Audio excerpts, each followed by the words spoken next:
கடவுளுடன் காலை வணக்கம்.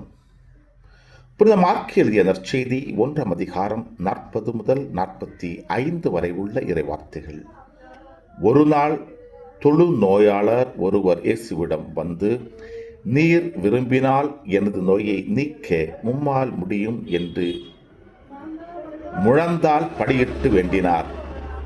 இயேசு அவர் மீது பரிவு கொண்டு தமது கையை நீட்டி அவரை தொட்டு அவரிடம், நான் விரும்புகிறேன், உமது நோய் நீங்குக என்றார்.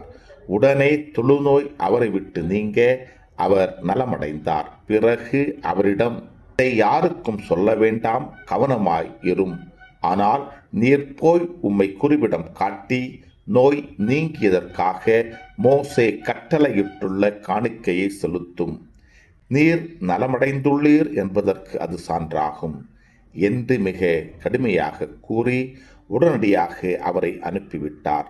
ஆனால் அவர் புறப்பட்டு சென்று இந்த செய்தியை எங்கும் அறிவித்து பரப்பி வந்தார். அதனால் இயேசு எந்த நகருக்குள்ளும் வெளிப்படையாக செல்ல முடியவில்லை.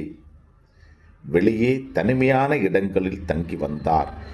எனினும் மக்கள் எல்லா இடங்களிடமிருந்தும் அவரிடம் வந்து கொண்டிருந்தார்கள். கிறிஸ்துவின் நற்செய்தி. இந்த நாள் இனிய நாளாக அமைய வாழ்த்துக்கள்.